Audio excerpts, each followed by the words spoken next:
మీరు చూస్తున్నారు తెలంగాణ సమాచార్. నగరంలోని 45వ డివిజన్ మంకమ్మ తోటలోని కాలనీ వాసుల ఆధ్వర్యంలో ఏర్పాటు చేసిన ఆత్మీయ సమ్మేళనం కార్యక్రమానికి హాజరైన మాజీ మంత్రి కరీంనగర్ ఎమ్మెల్యే గంగుల కమలాకర్. వీరి వెంట డివిజన్ బారాస అభ్యర్థి గుగ్గిళ్ల జయశ్రీ శ్రీనివాస్ ఉన్నారు. నిధులు వరదలాగా తీసుకొచ్చినాం. మరి సరే 10 సంవత్సరాలు అభివృద్ధి చేసిన కళ్ళ ముందు కనబడ్డది. ఎవరైనా ఎమ్మెల్యే పోతే ఈ రోడే వాడుతురు, కానీ ఎక్కడవో నాకు రోడ్ అవసరం లేదు, రోడ్ వేసేసిన ఆల్రెడీ. మరి ఈ 2 సంవత్సరాలే కాంగ్రెస్ ప్రభుత్వం వచ్చింది ఇక్కడ స్టేట్లో. కేంద్రంలో బండి సంజయ్ ఇప్పుడు మంత్రి గారు ఉన్నారు, బీజేపీ వచ్చింది. నేను ఒకటే రిక్వెస్ట్ చేస్తున్నాను, ఏ ప్రభుత్వం ఉన్నా మీరు పనిచేస్తూ ఉండాలి, నిధులు తెస్తూనే ఉండాలి. కానీ 2 సంవత్సరాలే కేంద్ర మంత్రిగా ఉన్న బండి సంజయ్ ₹2 బిల్లు తెచ్చిన ఉండగా నేను ఓట్లాడని చెప్తున్నా, మళ్ళీ బహిరంగ చెప్తున్నా. తేలే ₹2, మరి ఏం చేస్తున్నాను మీరు?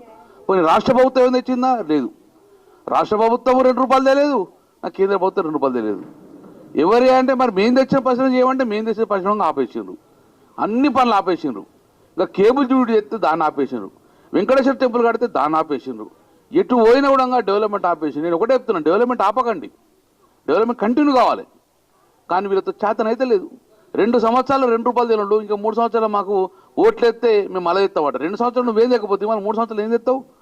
ధ్వంసం చేస్తారు, వీళ్ళు ధ్వంసం చేస్తారు. నేను ఒక్కటి మాత్రం చెప్పగలుగుతా, నాకు తెలిసేది మళ్ళీ కాంగ్రెస్ గవర్నమెంట్ వస్తుందమ్మా నాకైతే లేదు. ప్రజలందరూ విరక్తి పుట్టింది కాంగ్రెస్ తోటి. ఈ బీజేపీ నా జీవితంలో ఇక్కడ బీజేపీ గవర్నమెంట్ ఫామ్ కాదు, కరీంనగర్ నిజామాబాద్ ఉంటారు. మళ్ళీ గవర్నమెంట్ కంపల్సరీ తెలంగాణ గవర్నమెంట్ రావాలి, కేసీఆర్ గవర్నమెంట్ రావాలి, ముఖ్య భూమిక పోషిస్తాం. మళ్ళీ నెక్స్ట్ గవర్నమెంట్ ముఖ్య భూమిక వస్తాం.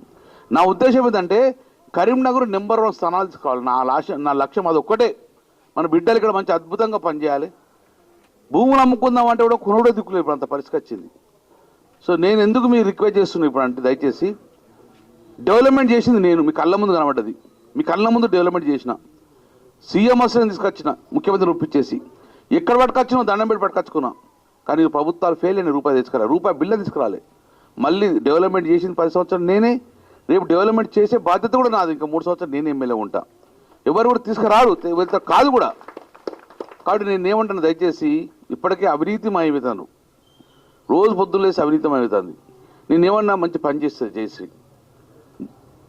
మహేష్ చూడంగా మీకు రిక్వెస్ట్ చేస్తుండు, ఇవన్నీ మంచిగా బ్రహ్మాండంగా మీరు గెలిపించి పంపండి దయచేసి. మేము అండగా ఉంటాం, 3 సంవత్సరాలు ఎమ్మెల్యే ఉంటాం. ఎమ్మెల్యే తప్పించుకోవడం కాదు, మీకు కరిమాలు ఉంటాం.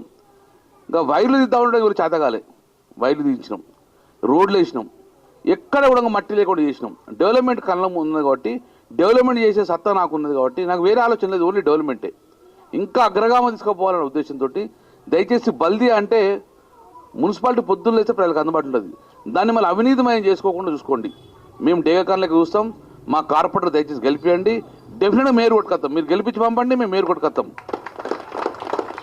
మహేష్కు సరే కొంతమందికి అవకాశం రాకపోవచ్చు, కానీ గంగుల కమలాకర్ మహేష్ని అప్పుడు గుర్తుపెట్టుకుంటాడు. 100% ఈ మున్సిపాల్లో మళ్ళీ ఆయన పంపిస్తే ఏర్పాటు చేస్తా, కోఆప్షన్ సంఘాలతో ఇట్లా పెట్టుకొని మళ్ళీ పంపించేస్తా.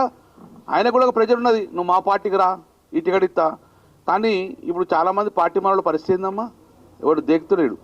మాకు కూడా ఆఫర్లు వచ్చినాయి, కానీ ఒకటి ఏంటంటే న్యాయంగా ప్రజల మన్నలు పొందిన వ్యక్తిగా మంచి పనిచేసిన నాయకుడికి గుర్తింపు ఉంటుంది.